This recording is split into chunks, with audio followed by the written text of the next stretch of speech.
माँ ज्वाला देवी का एक सुंदर चरित्र है। एक बार एक छोटे से लड़के ने अपनी माँ से जिद करा कि मेरे मित्र अपने माता पिता के साथ में, अपने परिवार के साथ में माँ ज्वाला रानी का दर्शन करने के लिए गए, माँ ज्वाला देवी का दर्शन करने के लिए। पर माँ, हमारे पास में ऐसा धन नहीं है, हमारे पास में इतना वैभव नहीं है कि हम ज्वाला देवी तक जा सकें।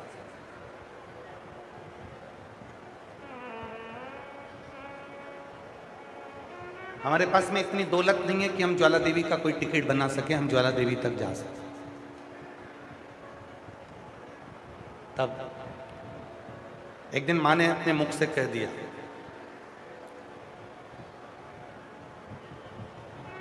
कि शिव के मंदिर में जो ज्योति जलती है, शंकर जी के मंदिर में जो दीप जलाया जाता है, शंकर जी के मंदिर में जो ज्योत जलाई जाती है, शिव जी के मंदिर में जो दीपक लगाया जाता है, शिव जी के मंदिर में जो दीपक प्रज्वलित करा जाता है, वो स्वयं ज्वाला देवी ही है, शंकर की शरणागति में आकर खड़ी।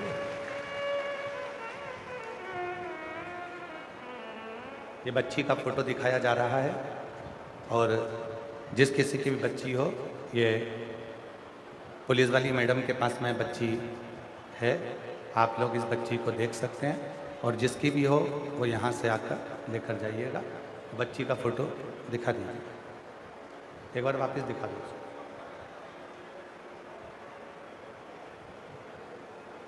तो वो बच्चा जो है वो रोने लगा।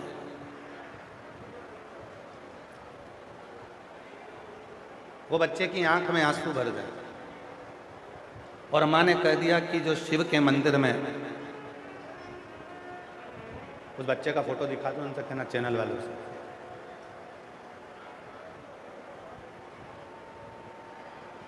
वो बच्चा अपनी माँ से कहता है माँ, वो बच्चा अपनी माँ से कहता है माँ, मेरा पूरा परिवार माता ज्वाला रानी के दर्शन करने को गया और ज्वाला रानी के दर्शन करने के लिए गया है, पर हमारे पास में इतना धन नहीं है, हमारे पास में इतना वैभव नहीं है, हमारे पास में इतनी संपदा नहीं है। एलईडी पर इन बच्चों को देख लीजिए, जिनके भी हों वो आकर इन बच्चों को ले जा सकते हैं। ज्वाला देवी के दर्शन करने का हमारे पास में धन नहीं है, हमारे पास में पैसा है। माँ ने कहा शिव के मंदिर में, शिवालय में, शंकर भगवान के मंदिर में जो ज्योत जलती है, शिव के मंदिर में जो दीपक जलाया जाता है, वो स्वयं ज्वाला माँ ही। ज्वाला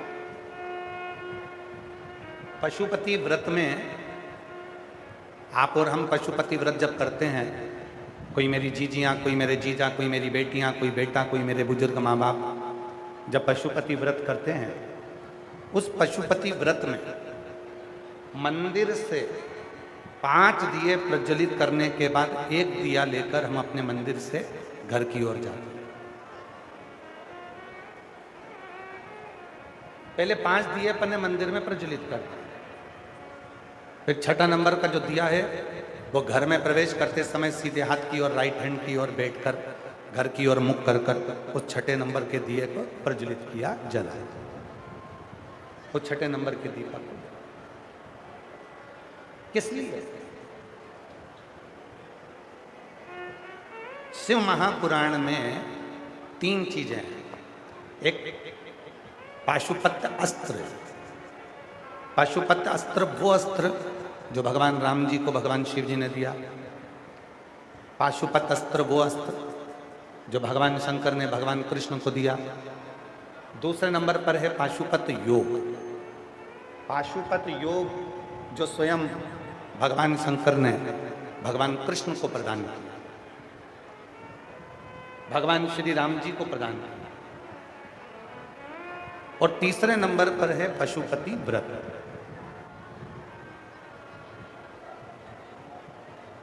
सारे देवताओं ने पाशुपत योग ले लिया, सारे देवताओं ने पशुपत अस्त्र ले लिया, अब बचा तो केवल एक पशुपति व्रत बचा। माता पार्वती जी ने हाथ जोड़कर शिव जी से कहा, देवताओं ने पाशुपत योग लिया है, पाशुपत अस्त्र लिया है, पर कली काल में, कलयुग में संसार का प्रत्येक मनुष्य दुखी होगा। कोई को शरीर में रोग होगा, कोई बीमारियों से ग्रसित होगा, कोई धन से दुखी होगा, कोई तन से दुखी होगा, कोई मन से दुखी होगा। इन संसार वाले जितने भी मनुष्य हैं, इन मनुष्यों का कलिकाल में उद्धार कैसे होगा? तो हे शंकर भगवान, आपसे निवेदन है, आपने पाशुपत शस्त्र आपने देवताओं को दिया, राम जी को दिया, कृष्ण जी को दिया। आपने पाशुपत योग भगवान कृष्ण को दिया, राम जी को दिया। पार्वती जी कहती हैं, पर यह पशुपति व्रत आप किसी को मत दो। यह पशुपति व्रत कली काल में जो मनुष्य इसको करे, उसकी मनोकामना पूर्ण हो जाए। ये व्रत उनको, ये व्रत उनके लिए।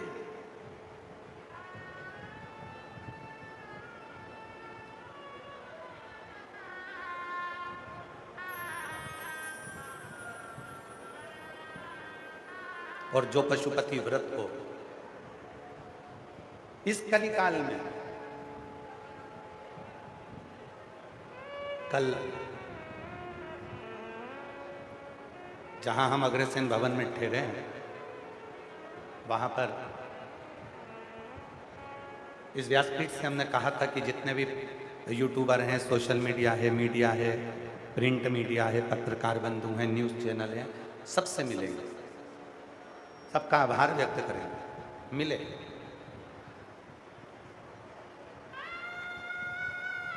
छत्तीस कौम के भी जो सदस्य आए, उनसे भी मिलना होगा, क्योंकि 2 दिन हम मिलते हैं, 5वां दिन छठा। उसमें से एक पत्रकार बंधु ने बड़ा सुंदर प्रश्न किया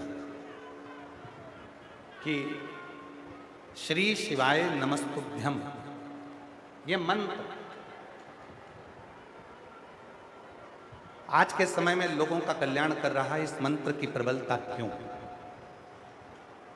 हमने कल भी कहा मीडिया के सामने और आज फिर कहते हैं, इस मंत्र को श्री वेद व्यास जी ने शिव महापुराण के अंदर विद्धेश्वर संहिता में लिखा,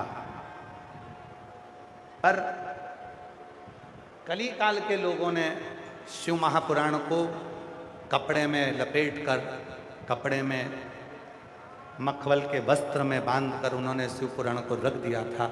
वो शिव पुराण लोगों के हृदय में, उनके चित्त में इतनी जल्दी बैठ नहीं पाए।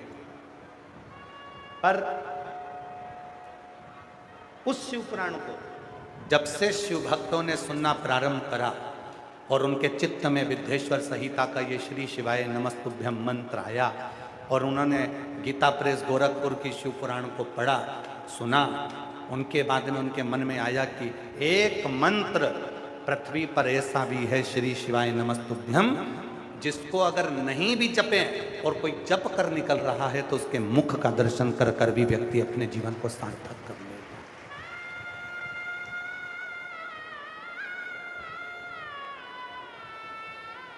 एक मंत्र है श्री शिवाय नमस्तुभ्यम, जिसको स्नान करा नहाए तो जपो, नी नहाए नी स्नान करा तो जपो, भोजन कर रहे हो तो जप लो, नी कर रहे हो तो जप लो, पलंग पर सो रहे हो तो जप लो, कैसी भी दशा में हो, कैसी भी अवस्था में हो, अगर तुम्हारी चित्त में, तुम्हारी वृत्ति में श्री शिवाय नमस्तुभ्यम उच्चारण चल रहा है, तुम उसका स्मरण कर रहे हो, तो वो मंत्र तुमको तो सुख देगा ही देगा, पर तुम्हारे मुख का दर्शन भी अगर कोई दूसरा भी कर लेगा तो उसको भी सुख की अनुभूति हो जाएगी, उसको भी आनंद। ये वो मंत्र है, ये वो मंत्र।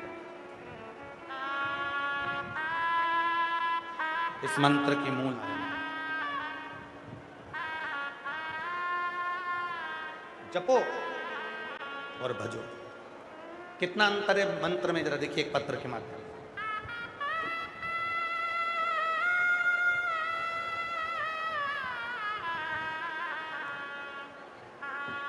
जरा पत्र को पढ़िएगा, बड़ा सुंदर पत्र है कि श्री शिवाय नमस्तुभ्यम बोलना और शिव महापुराण की कथा के पंडाल में बैठकर कथा को सुनना, शिव को अपने मन की बात कहना, कितना उसका असर होता है जरा देखिए।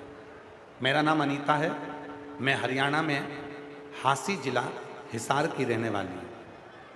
पत्र को आप लोग एलईडी पर पढ़ सकते हैं, आस्था चैनल पर पढ़ सकते हैं। मेरा नाम अनीता है, मैं हरियाणा में हांसी जिला हिसार की रहने वाली हूँ। मेरा मोबाइल नंबर ये है। गुरुजी, मेरे लड़के की शादी 2019 में हुई थी और उसके घर में एक 4 साल का लड़का भी हो गया, लेकिन मेरे बेटे की बहू हमारे घर में रहना नहीं चाहती थी। 2026 में फरवरी में उसने मेरे बेटे से तलाक ले लिया। मेरे बेटे का तलाक हो गया, बहू अपने बेटे को लेकर चली गई, मेरा बेटा अकेला रह गया। तलाक लेकर चली गई, अपना सारा सामान वह भी लेकर चली गई। गुरुजी, मुझे मेरे पोते के जाने का, बहू के जाने का बहुत दुख हुआ कि हमारे घर में किस चीज़ की कमी थी जो मेरी बहू और मेरा पोता चले गए। गुरुदेव, पोते की याद में और बहू की याद में मैं रात दिन रोती थी। फिर एक दिन ऐसा हुआ कि मेरी पड़ोसन ने कहा मेरी जेठानी से कि सीहोर वाला बाबा दिल्ली में आया है और दिल्ली में रोहिणी में कथा चल रही है। हमने सुना है कि अगर पंडाल में बैठकर जो मांगा जाता है वो मिलता है। बाबा, ऐसी बाबा ने कृपा कर दी कि मैं दिल्ली रोहिणी पहुंच गई और दिल्ली की रोहिणी में कथा सुनने के लिए गई और वहां केवल 2 दिन की कथा हमने रोहिणी में सुनी। गुरुजी, दिल्ली में कथा केवल 2 दिन की कथा पंडाल में बैठकर सुनी और बाबा से प्रार्थना की कि मेरा पोता घर वापस आ जाए, मेरी बहू वापस आ जाए। और गुरुजी, हम 2 दिन की कथा दिल्ली की रोहिणी में सुनकर घर आए और 2 दिन के ठीक बाद हम जैसे ही आए, लोगों के काम तो 3 महीने में बाबा करते हैं, मेरे तो आने के 2 दिन बाद मेरी बहू पोते को लेकर घर आ गई और पोते को लेकर घर आ गई और दोनों घर वापस आ गए। आकर मेरी बहू ने मुझे बोला कि मम्मी जी, मुझसे गलती हो गई थी, अब मुझे क्षमा करो और हम दोनों, हमारा जो तलाक हुआ है उसको कैंसिल करो और हम दोनों आपके साथ में रहना चाहते हैं। और अब मेरे बाबा की कृपा से मेरी बहू, मेरा पोता और मेरा बेटा सब साथ में रहते हैं। ये शिव की कहीं बैठी हो। मेरा नाम अनीता, मैं हरियाणा में हांसी जिला हिसार की रहने वाली। गुरुजी, दुनिया के काम पंडाल में कथा सुनकर जाते हैं तो 3 महीने में होते हैं। मेरे तो पंडाल में रोहिणी में कथा सुनने के बाद 2 दिन में मेरा काम बाबा ने कर दिया। एक लाइन उन्होंने बदल के लिखी है जो आज तक हमने नहीं गाई है। उस लाइन को आप भी देखिए। हम हमेशा कहते थे लुटा दिया भंडार काशी वाले ने, इस बहन ने लिखा है बसा दिया परिवार काशी वाले ने, कर दिया माला माल काशी। एक शिव के प्रति प्रेम किसको कहते हैं?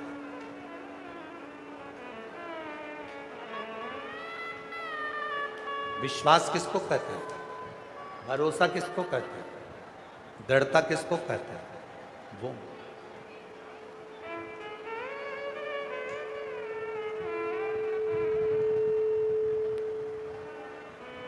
जो जैसी भावना लाया वो वैसा ही फल पाया, नहीं खाली उसे लौटाया, वो मन ही मन हर्षाया और कर दिया माला माल काशी वाले ने, लुटा दिया भंडार काशी वाले, ओ लुटा दिया भंडार काशी वाले, कर दिया माला माल का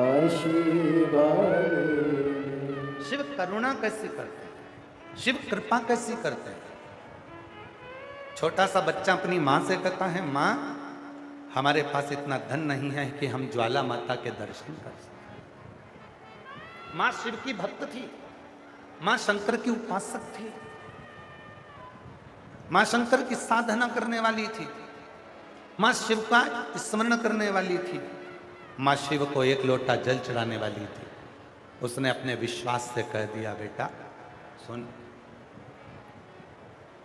शिव मंदिर में, भगवान शंकर के मंदिर में, शिव के मंदिर के अंदर, शंकर के मंदिर में जो ज्योत जलती है, शिव के मंदिर में जो ज्योत जलाई जाती है, शिव के मंदिर में जो दीपक लगाया जाता है, शिव के मंदिर में जो दीप प्रज्वलित किया जाता है, वो स्वयं ज्वाला माई तो है।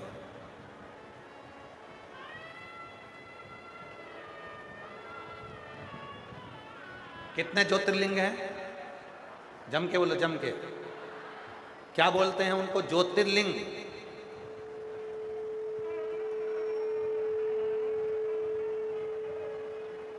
जिसमें शिव और शक्ति दोनों की ज्योति एक साथ विराजमान है, उसको ज्योतिर्लिंग कहा गया है। ज्योतिर्लिंग।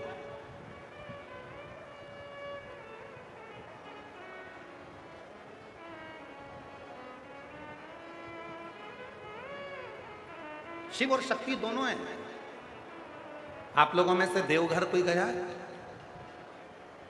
12 ज्योतिर्लिंग में से एक ज्योतिर्लिंग है देवघर, बाबा बैद्यनाथ।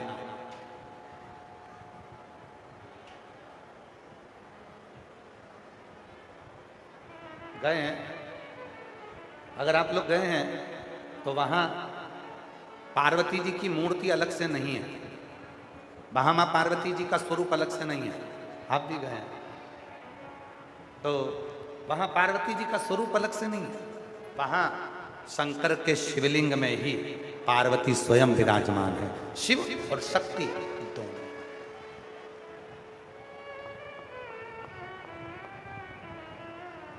विश्वनाथ जाइए, 12 ज्योतिर्लिंग में से एक ज्योतिर्लिंग काशी विश्वनाथ, जहां पार्वती जी का स्वरूप अलग से नहीं है, अन्नपूर्णा का स्वरूप है, पर पार्वती मैया उस विश्वनाथ जी के साथ में, विश्वनाथ के शिवलिंग के साथ, ज्योतिर्लिंग के साथ विराजमान। ज्योतिर्लिंग। हम आप लोगों से क्यों कहते हैं कि अपने घर में भले लड्डू गोपाल हैं, अपने घर में भले कृष्ण राधा हैं, अपने घर में भले सीताराम जी हैं, अपने घर में भले गुरु देवता बैठे हों, अपने घर में भले देवी देवता बैठे हों, पर अपने घर में एक छोटा सा पाषाण का, पत्थर का, एक पारद का, स्फटिक का, कोई भी लकड़ी का, चाहे जिसका मर्जी हो उसका, तुम्हारे घर में एक छोटा सा शिवलिंग जरूर होना चाहिए। क्यों होना चाहिए? क्योंकि जिस घर में शिवलिंग होता है उसमें शंकर और पार्वती की ज्योति हमेशा रहती है, और जिसके घर में ये दो ज्योतियां हमेशा रहती है उसके घर में कभी विपदा नहीं आती है, उसके घर में कभी तकलीफ नहीं। और तकलीफ आ भी जाएगी ना तो थोड़ा समय लेकर चली जाए।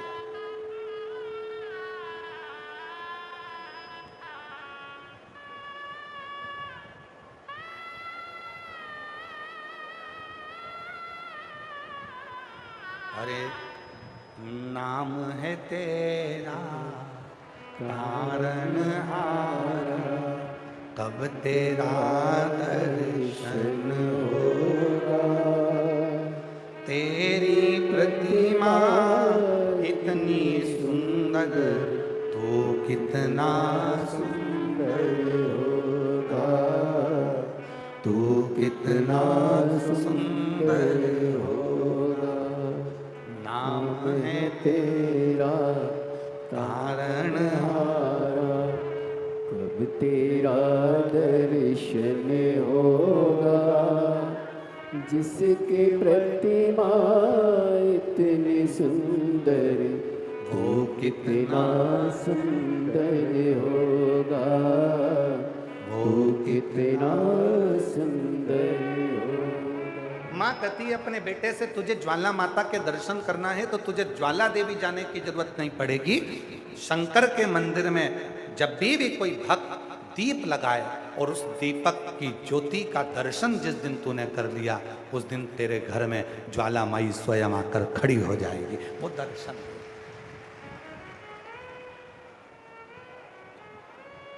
भक्त बावरा था, बच्चे ने मां की बात सुन ली,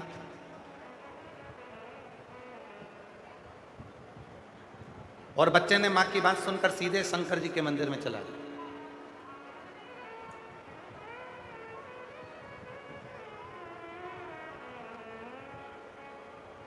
मंदिर में एक दीपक रखा था जो जल नहीं रहा था, बुझा हुआ था।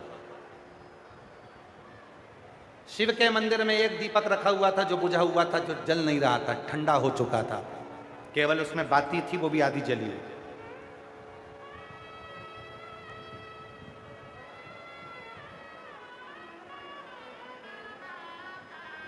बच्चा उस दीपक को उठाकर घर में लिया है।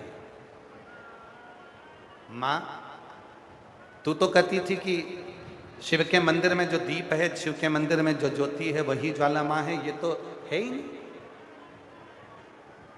मां ने अपना माथा ठोका, कहा मैंने तुझे कहा था कोई दीपक जला कर जाता है तो वो ज्योति ज्वाला मां होती है। नहीं मां, मेरा मित्र कह रहा था ज्वाला जी में जो ज्योत है उसको किसी ने जलाया नहीं है, ज्वाला जी में जो ज्योत है उसको कोई ने प्रज्वलित नहीं करा, वो तो अपने आप मां प्रकट हुई है। तो मां, मैं नहीं मानता, मैं उस दिन मानूंगा जिस दिन ये बुझे हुए दीपक में ज्योति आ जाए।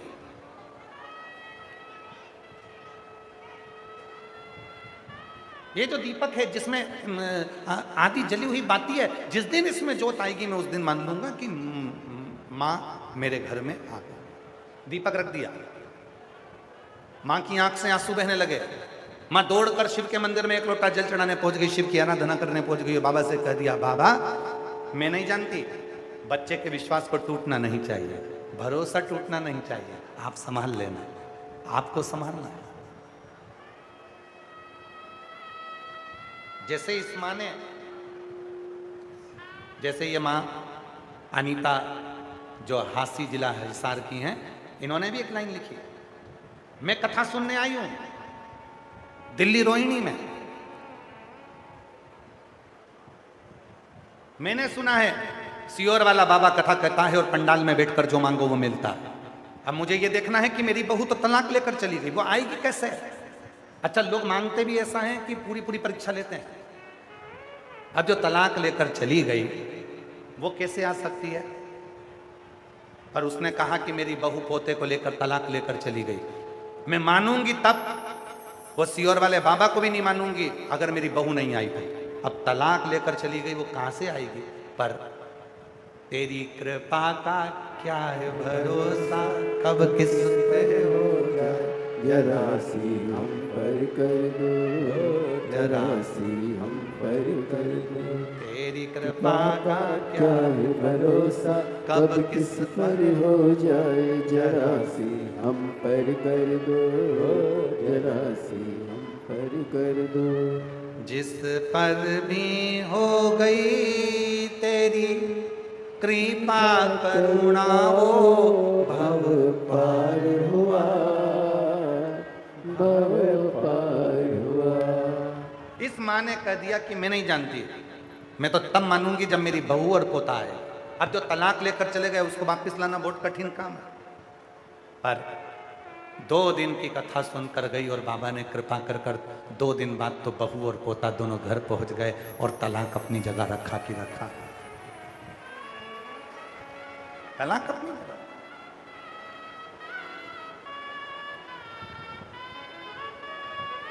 भाग्य लिखना विधाता का काम है, पर भाग्य को पलट देना मेरे महादेव का काम है। पलट दिया, भाग्य को पलटा।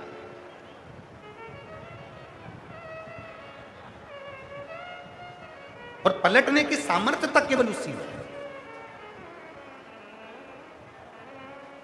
एक पत्र है, उस पत्र में एक लड़के ने अपनी मम्मी से शर्त लगाई,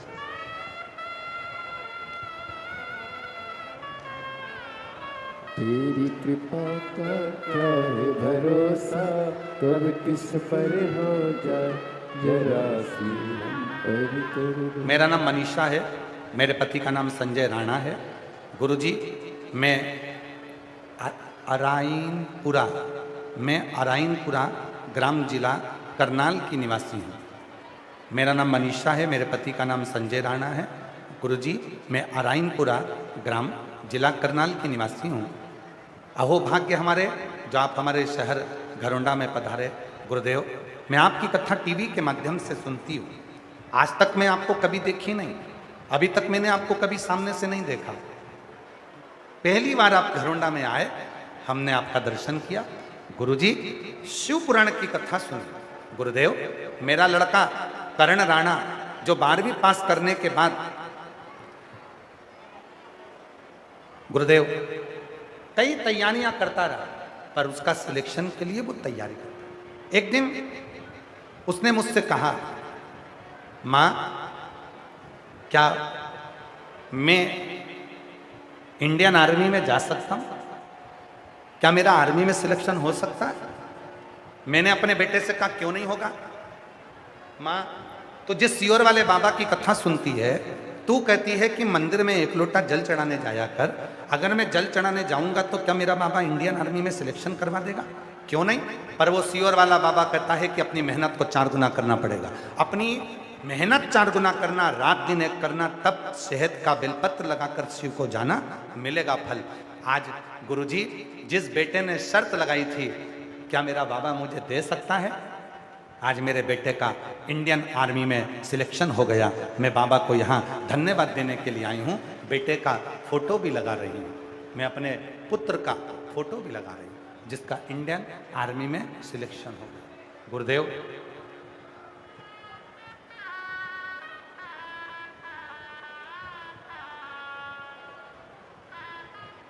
मेरे बेटे का 2 जगह सिलेक्शन हुआ, एक इंडियन आर्मी में, एक इंडियन एयरफोर्स के अंतर्गत। और आज मेरा बेटा इंडियन एयरफोर्स में नौकरी कर रहा है। शिव की कृपा से उसमें चुन लिया। ये शिव की उदाहरण। आप किसके भरोसे, आपका विश्वास कितना दृढ़ है और आप किस पर भरोसा कर?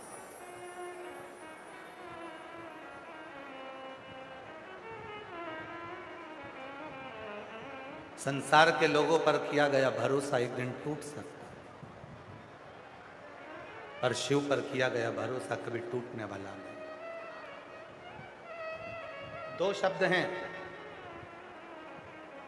और वो 2 शब्द आपकी जिंदगी में हमेशा सामने आएंगे। एक शब्द है गलत और दूसरा शब्द है गलती। बोलो कौन कौन से शब्द हैं? आवाज नहीं आई, बोलो, जम के बोलो जरा। गलत और दूसरा गलती। ये 2 शब्द हैं।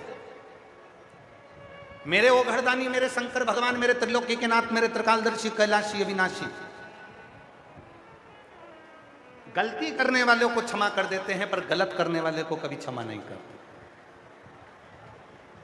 अब पूछोगे कि गुरुजी, ये गलती और गलत में क्या अंतर? गलती हमेशा भूल से होती है, और गलत करने वाला व्यक्ति कभी भूल से गलत नहीं करता, वो गलत नियत से गलत करता है। इसलिए मेरा शंकर गलत करने वालों का कभी भला नहीं करता। गलती हो गई, कोई बात नहीं। दिए लगाने गई थी, दीपक लगाने में गलती हो गई, क्षमा। जल चढ़ाने में गलती हो गई, क्षमा। व्रत करने में गलती हो गई, क्षमा। पूजन करने में गलती हो गई, क्षमा।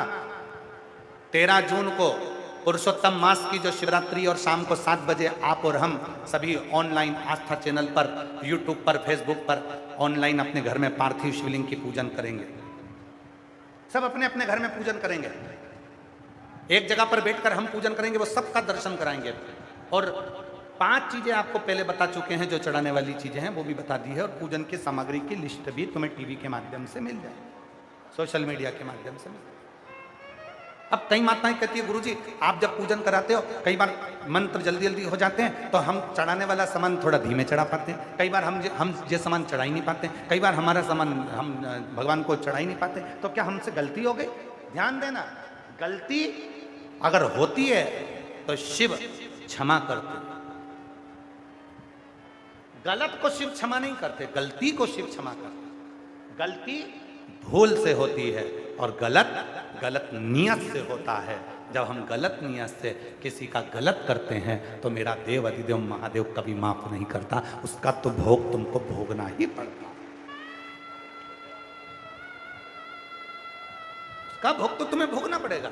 तुमने अगर गलत नियत से लोभ के कारण तुमने अपने कि मुझे इतना हो जाएगा, मैं ऐसा कर लूंगा, मैं वैसा कर लूंगा, लोभ के चक्कर में, वासना के चक्कर में, आसक्ति के चक्कर में, तृष्णा के चक्कर में, मैं हूं, मैं करूंगा, मेरा धन, मेरा वैभव, मैं इतना कर लूंगा, मेरे पास में इतना धन आ जाएगा, मेरे पास में ऐसा हो जाएगा।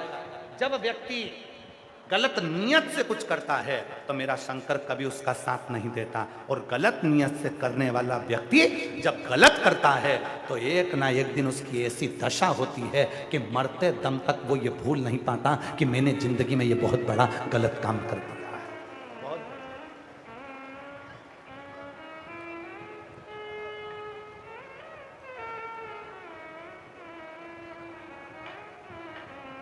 गलती की क्षमा है पर गलत की क्षमा नहीं।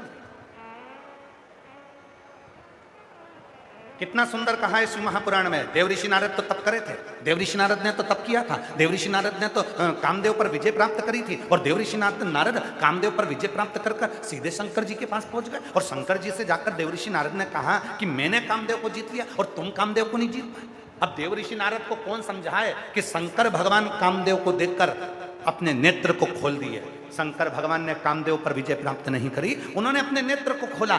क्यों खोला? ये देवऋषि नारद को समझाने वाला कोई नहीं था। अगर देवऋषि नारद एक बार शंकर जी से पूछते कि भोलेनाथ मैंने कामदेव पर विजय प्राप्त करी और तुम काम पर विजय प्राप्त नहीं कर पाए, तुमने कामदेव ने तुम्हारी समाधि को तोड़ दिया, तपस्या को तोड़ दिया, मैं कामदेव पर जीत ले ली मैंने और तुम कामदेव को नहीं जीत पाए। कोई अगर शंकर जी से जाकर एक बार पूछता तो सही कि शंकर जी आपने कामदेव ने आपकी समाधि को तोड़ दिया, क्यों तोड़ा? तो शंकर भगवान की कथा समझाती है, नारद जी ने जैसे ही कहा कि मैंने कामदेव पर विजय प्राप्त कर ली और तुमने कामदेव पर विजय प्राप्त नहीं करी, तब स्वयं नंदी ने नारद जी से कहा, नारद तूने ये बात बहुत गलत कही, बहुत, तू नहीं जानता कि शंकर भगवान ने कामदेव को देखकर अपने नेत्र क्यों खोले?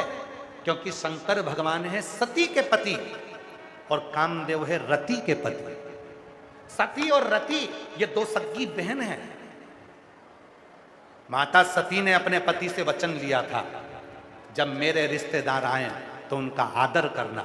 शंकर भगवान को लगा कि मेरी साली का पति आया है, शंकर भगवान को लगा मेरी धर्मपत्नी सती की बहन का पति आया है कामदेव, अगर मैं आदर नहीं करूंगा तो ये तो ठीक नहीं होगा।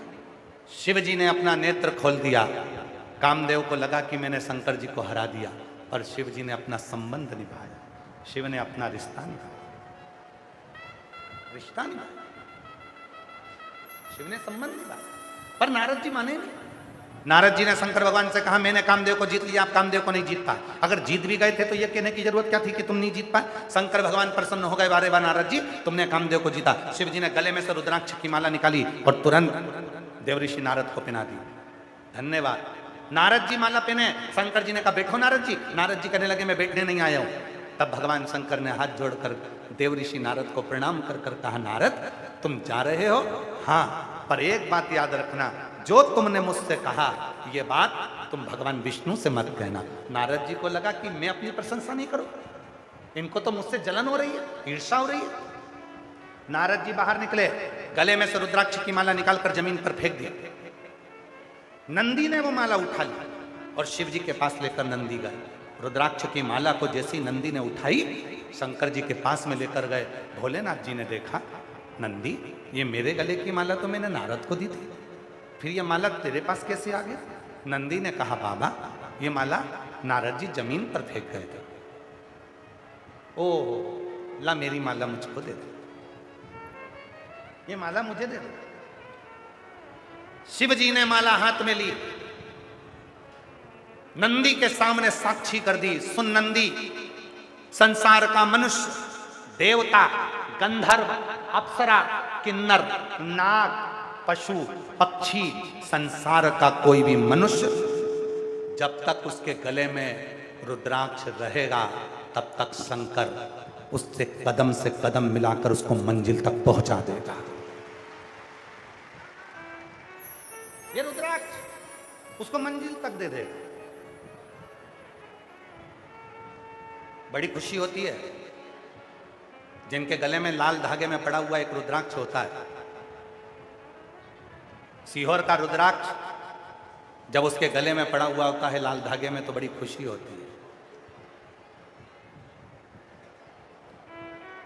आज मेरी हरियाणा की जीजियों, मेरे जीजाओं, मेरी बेटियों, मेरे बेटाओं, मेरे बुजुर्ग माता पिता, आप भी किसी नवयुवक बेटा बेटी के गले में रुद्राक्ष देखो, किसी बुजुर्ग के गले में रुद्राक्ष देखो, किसी युवान के गले में रुद्राक्ष देखो, किसी बच्चों के गले में रुद्राक्ष देखो तो पहचान जाना ये कोई साधारण नहीं है, ये एक लोटा जल चढ़ाने वाला मेरा शंकर का कोई परम भक्त है।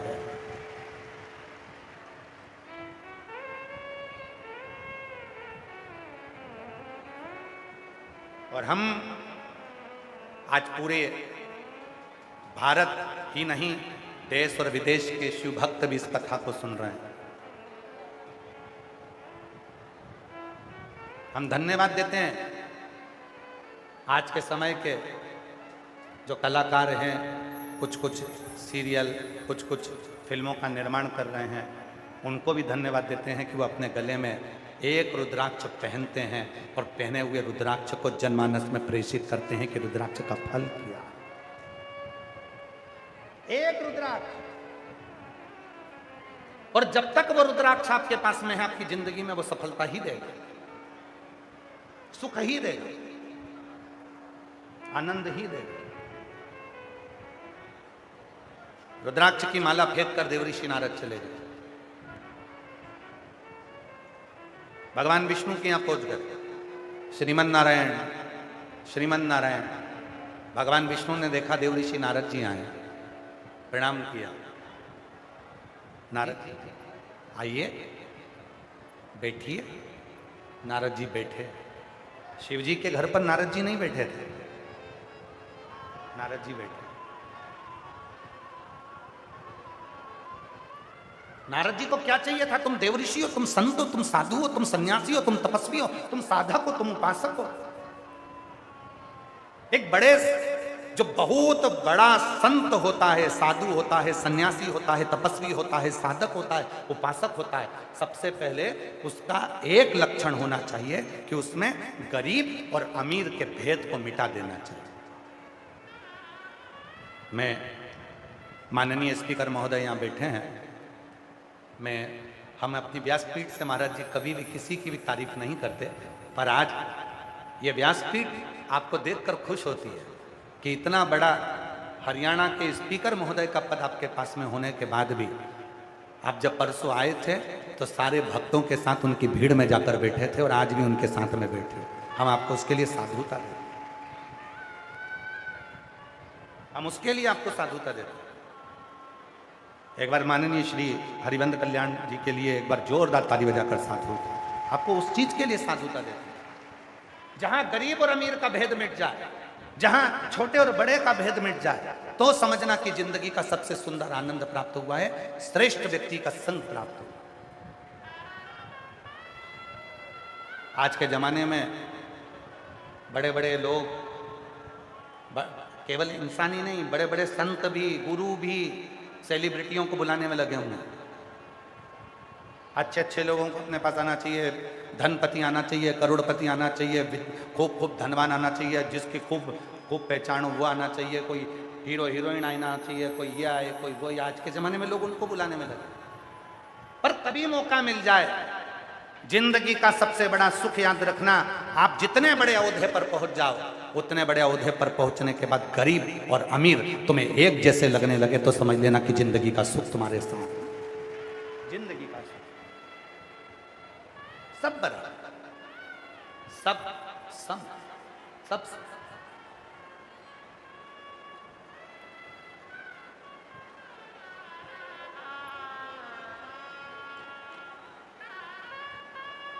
कल जब 5वां छठा दिन हम मिलते हैं तो गर्ग जी कह रहे थे कि मीडिया वाले आएंगे और साथ में 36 कौम के भी कुछ लोग आएंगे। तो हमने उनसे एक बात कही, वो बैठे होंगे तो आप उनसे पूछना। हमने उनसे कहा, आशीष गर्ग जी को खबर कर दो कि अगर इनके अलावा भी अगर कोई साधारण व्यक्ति अगर आए उसको मना नहीं कर सकते, क्योंकि 2 दिन मिलने वो आए, उसको नमस्कार है। हम कुछ बताते तो है ही नहीं, और ना हम कुछ तुमको देते हैं, ना बेल देंगे, ना बबूती देंगे, ना नरियल देंगे, ना कुछ देंगे, ना कुछ देंगे। बस तुमको श्री शिवाय नमस्तुभ्यम कह देंगे। करना क्या मिले, छोटे और बड़े का भेद मिटाना। आज दुनिया इसी भेद में पड़ी हुई है। कोई कहता है ये बड़े, कोई कहता है ये बड़े, कोई कहता है वो बड़े, कोई कहता है वो बड़े। इस कथा के आयोजन को कराकर घरोंडा की इस पवित्र हरियाणा की भूमि पर इस कथा के दिव्य आयोजन को जो नगर खेड़ा सुधार सभा घरोंडा ने कराया, 36 कौम ने कराया, उन्होंने दिखा दिया कि यहाँ कोई छोटा, यहाँ कोई बड़ा नहीं है, यहाँ सब एक जाजम पर सब अपने हैं। यहाँ कोई बड़ा और छोटा नहीं है, यहाँ सब एक जाजम पर, सब एक।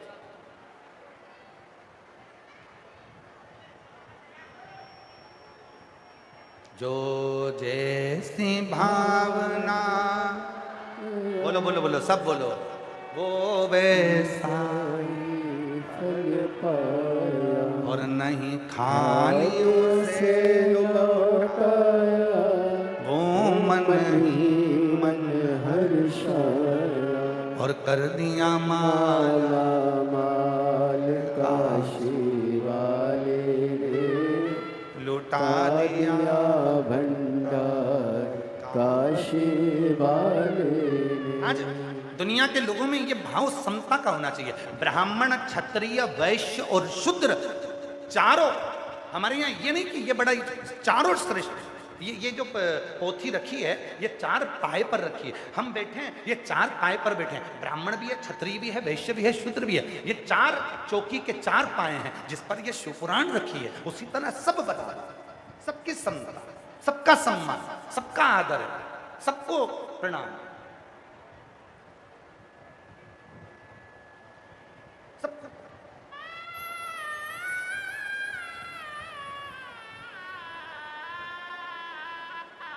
कोई छोटा कोई बड़ा नहीं।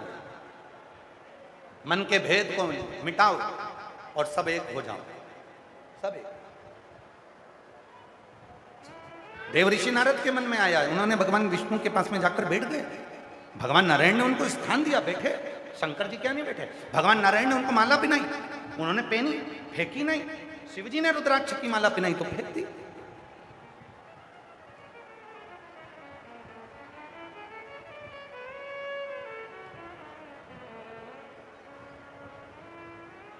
जो बहुत सरल होता है ना, जो बहुत सीधा होता है ना, जिसके मन में कपट नहीं होता है ना, लोग उसी पर उंगली ज्यादा उठाते हैं, उसी पे आक्षेप ज्यादा लगाते हैं, उसी को गलत ठहराने का प्रयास किया जाता है। और जिसकी बहुत धनपति, करोड़पति, अरबपति, सत्तापति, वैभवपति और सारी दुनिया में जिसके पास में सब कुछ, उस पर कोई उंगली नहीं उठाना चाहता, उससे कोई कुछ नहीं पूछना। वैभव था। नारद जी के गले में माला पहनाई, फेंकी नहीं नारद जी। माला पहनने के बाद नारद जी खड़े हुए। भगवान विष्णु ने पूछा, बोलो नारद जी कैसे है ना? वो नारद जी कहने लगे, जिस कामदेव को शंकर भगवान नहीं जीत पाए उस कामदेव को मैंने जीता है। जैसे ही सुना भगवान विष्णु की आंख से आंसू बहने लगे। सुनते ही, जैसे ही सुना भगवान विष्णु की आंख से आंसू बहने लगे। भगवान नारायण ने अपने कानों पर हाथ रख लिया। नारद क्या बोल रहे हो? नारद जी बोले, तुम्हें खुशी नहीं हुई? मैंने कामदेव को जीता, भगवान शंकर ने नहीं जीता। भगवान विष्णु ने कहा, नारद बहुत बड़ी गलती कर दी तूने। मेरे पास में आकर तूने शिव जी की निंदा कर दी, शंकर जी की निंदा। ए नारद, तुझे मालूम नहीं है शंकर की निंदा सुनने वाला और शंकर की निंदा करने वाला ये दोनों 20 जन्म तक पशु की योनि पाते हैं, 20 लाख जन्म तक वृक्ष की योनि पाते हैं। शिव की निंदा करने वाला और शंकर के भक्त की निंदा करने वाला ये महापापियों की गिनती में गिने जाते हैं। और तूने शिव की निंदा कर दी। ए नारद, तूने निंदा करी इसलिए तेरा बंदर का मुंह लगेगा, और मैंने निंदा सुनी इसलिए मेरा घोड़े का मुंह लगेगा, मेरा हयग्रीव अवतार होगा और तुझे बंदर का मुंह लगेगा। रामचरितमानस में वर्णन आता है देव ऋषि नारद को बंदर का मुंह लगा।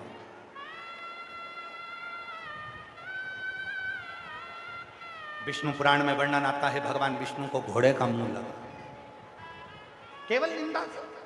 और मेरी जीजियों, मेरे जीजाओं, मेरी बेटियों, मेरे बेटाओं, मेरे बुजुर्ग माँ बाप, जितने कथा में आए हो, जितने टीवी पर कथा सुन रहे हो, जितने एलईडी पर सुन रहे हो, जितने मोबाइल पर सुन रहे हो, जितने देश में सुन रहे हो, जितने विदेश में सुन रहे हो, जो रोडों पर बैठे हुए हैं, जो गाड़ी में बैठकर कथा सुन रहे हैं, जो पेड़ों के नीचे बैठकर कथा सुन रहे हैं, जो पंडाल में बैठकर कथा सुन रहे हैं, उन सबसे निवेदन करेंगे, मन करे कथा सुनो, मन करे शिव के मंदिर जाओ, मन करे श्री शिवाय नमस्तुभ्यम बोलो, मन करे ओम नमः शिवाय बोलो, मन करे नमः शिवाय बोलो, मन करे तो शंकर की कथा में मन लगाओ। वरना अपने मुख से कभी ना तो शंकर की निंदा करो, ना शिव पुराण की निंदा करो, ना शंकर के किसी भक्त की निंदा करो। बन सके तो अपनी जिंदगी में अच्छा करो, नहीं तो तुम्हारी जिंदगी, ये मानव का जो शरीर है, ये मरने से पहले जो गति लेता है, उसको जो जो भोगना पड़ता है, ये वही जान सकता है। कभी इस शिव भक्त की निंदा मत करना, कभी शंकर की निंदा मत करना, कभी भगवान शंकर की अविरल भक्ति की निंदा नहीं करना, हमें सुनना भी नहीं और करना भी।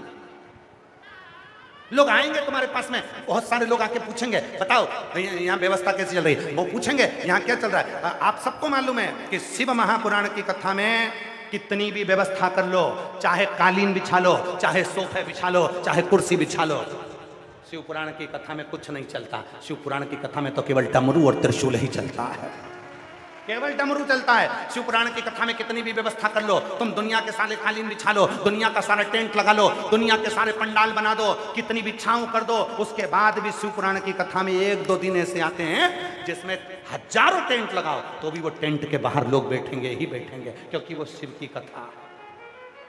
लोग आएंगे पूछेंगे क्यों इतनी दूर से कथा सुनने आई हो, धूप पड़ रही है, 46 डिग्री टेम्परेचर हो रहा है, गर्मी इतनी तेज पड़ रही है, अपने घर पे कथा सुन लेते, यहाँ काहे को आए हो। पर तुम्हारे मुख से निकलना चाहिए, ए बाबा निंदा मत करना मेरे देव अधिदेव महादेव की, यहाँ कथा सुनने आई हूँ, तेरी बुराई सुनने के लिए नहीं आई हूँ। और क्या पूछना चाहता है मुझसे पूछ, मेरा बाप है मेरा शंकर, मुझे छप्पर फाड़ कर देता है। अपने बाप की बुराई नहीं सुनूंगी। आधे से ज्यादा मेरी बेटियों की ससुराल में लड़ाई किस बात की होती है, जब सास चिल्ला के दौड़ती है तेरे बाप ने ये सिखाया था, तब उसको गुस्सा आता है। उसको गुस्सा नहीं आता पिता की क्यों बोल दी, मेरे बाप की क्यों बोल दी। उसी तरह मैं अपने पिता की, मैं अपने शंकर की, मैं शंभू की, मैं त्रिकालदर्शी की, मैं मेरे कैलाशी की निंदा नहीं सुन सकती। उसका ही दिया मैंने खाया पिया है, जो दिया मुझे उसने दिया है और आगे भी देगा। मैं कथा सुनकर जाऊंगी, 3 महीने में मेरा पत्र भटिंडा पंजाब में पहुंचेगा, ये मैं कह कर जाऊंगा। मैं निंदा करने या निंदा सुनने नहीं आई। लोग पूछेंगे अब इतनी गर्मी में कभी कथा सुनने आओगी। हाँ मेरा बाबा देगा तो फिर आऊंगी, वापिस क्यों नहीं आऊंगी।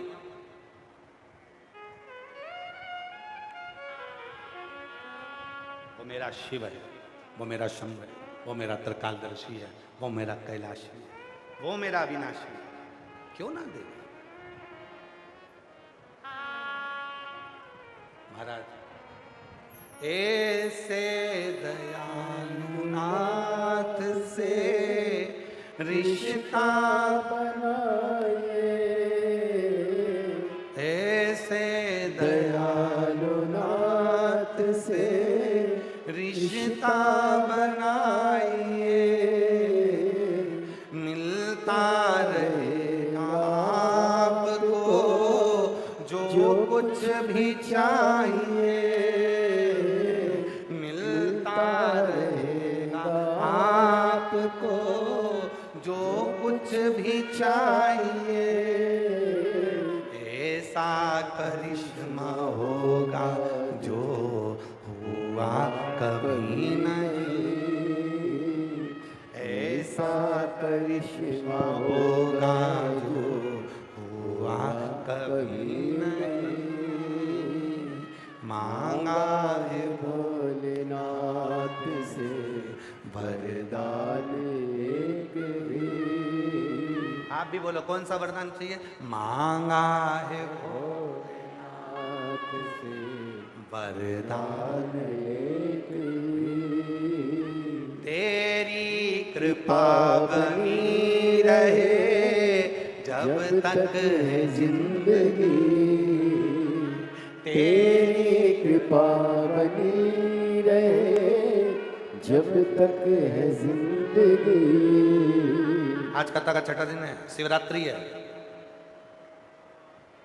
तो ये मत सोचना कि इतने सारे भक्त तुमको दिख रहे हैं तो ये सब चले जाएंगे।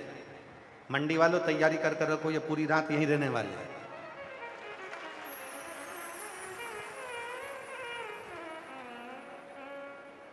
इनको मालूम है सुबह 8 बजे से कथा है, रात भर कीर्तन करना है, खूब नाचना है, खूब एंजॉय करना है, खूब भजन करना है, और दूसरे दिन फिर वही बाबुल की दुआ लेती जा तुझको सुखी संसार मैं की कभी ना याद आए, ससुराल में इतना प्यार मिले। फिर कल जाते जाते, कल जब मेरी ये बहनें जाएंगी, कल मेरी जब जीजियाँ, मेरे जीजा, मेरी बेटियाँ, मेरे बेटा, मेरे बुजुर्ग माँ बाप जब जाएंगे, इनकी आंखों से अश्रु बह रहा होगा।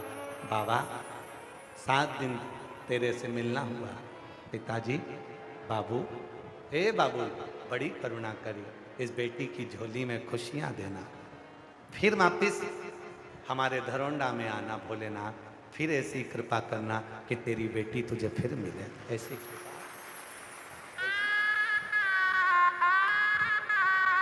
प्रार्थना करो। और मेरी जीजियों, हम सबसे बोले ना, मेरी बहनों, बहुत प्रेम है आपका आपके भाई से। मेरी जीजियों, आपका बहुत प्रेम है आपके भाई पे, जो आपका 2 लोटा जल, 1 लोटा जल काम कर गया। कैंसिल होने वाली कथा भी धरोंडा में वापिस हो गई, आपके जल का प्रताप है, आपके जल का प्रताप। इसीलिए आपसे निवेदन है, आज कहने में पीछे मत हटना। मांगा है भोलेनाथ से वरदान एक ही, तेरी कृपा बनी रहे जब तक है जिंदगी, तेरी कृपा बनी रहे जब तक है जिंदगी। मांगा है भोलेनाथ से वरदान एक ही। ये तेरी कृपा होना चाहिए, हमारी हमारी बस की कुछ भी नहीं है। एक है गलत, दूसरी है गलती, और यहाँ देवर्षि नारद गलती नहीं कर रहे, गलती करते तो शिव जी माफ कर देते, यहाँ गलत किया, गलत नियत से किया। जाकर भगवान विष्णु को मना करा था कि तू निंदा मत करना, और जाके तू निंदा कर दिया, आप शब्द कह दिया, ताने दे दिया, आड़ा टेढ़ा बोल दिया, होगा।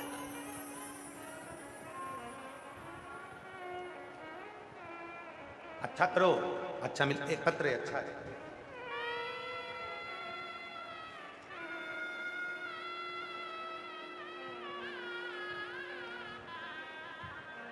गुरुजी हम हरिद्वार से आए, जालापुर के रहने वाले हैं। गुरुदेव, मेरी ननन जो देहरादून में रहती है, उसकी शादी को 12 साल हो गए थे, उनके कोई बच्चा नहीं हुआ। गुरुजी, मेरी सास से बात करती, वो कहती टीवी पर प्रदीप मिश्रा जी की कथा आती है, उसे सुन। वो दीदी नौकरी करती हैं, उन्होंने फ़ोन पर शिव पुराण सुनी। गुरुदेव, जहाँ वो नौकरी करती, वहाँ काम करते करते भी अपने कानों में हेडफोन लगाकर शिव पुराण सुनती। पशुपतिनाथ का व्रत किया, और बाबा की ऐसी कृपा हुई गुरुदेव कि 12 साल के बाद मेरी ननंद के घर में बच्चा हुआ, बेटा हुआ। मैं बाबा को यहाँ प्रणाम करने के लिए आई हूँ। अगला पत्र है, गुरुजी,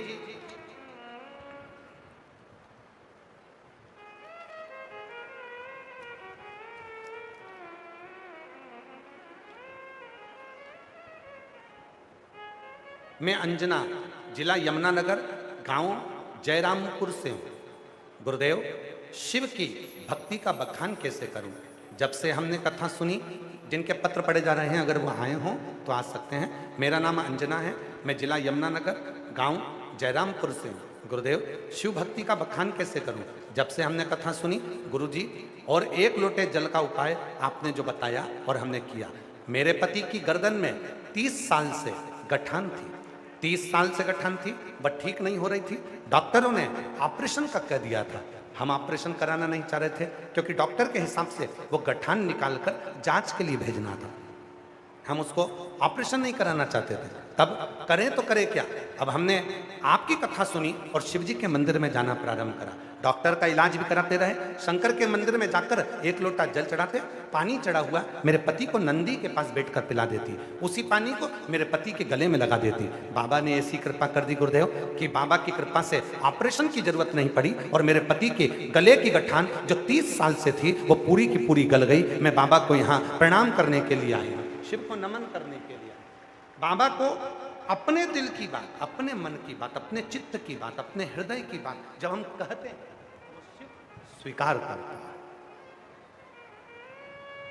तेरी कृपा बनी रहे जब तक है जिंदगी, मांगा है भोलेनाथ से वरदान एक, तेरी कृपा बनी रहे जब तक है जिंदगी।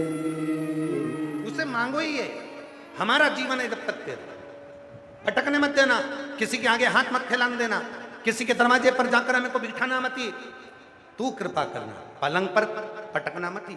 तू कृपा करना, तू संभालना, तू पिता है, तू जिसके भरोसे।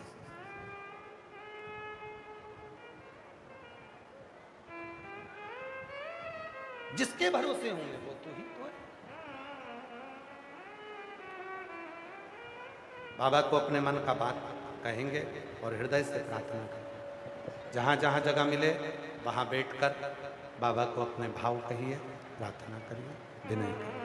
साथ में बोलिएगा, साथ में बोलिएगा।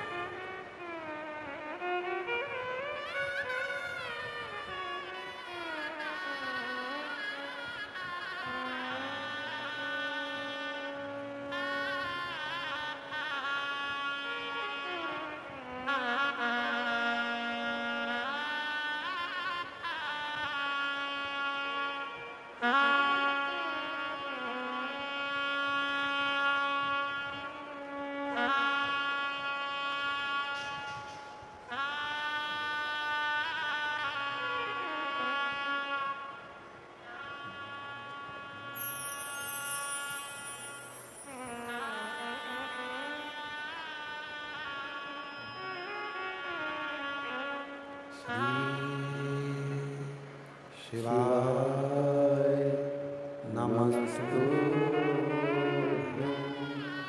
श्री शिवाय नमस्तुभ्यं। श्री शिवाय नमस्तुभ्यं। श्री शिवाय नमस्तुभ्यं। श्री शिवाय नमस्तुभ्यं। भोला सब दुख काटो मारा, ओ भोला सब दुख काटो मारा। शिव शंकर जपो तेरी माला, भोले बाबा जपो तेरी माला। भोला सब दुख काटो मारा।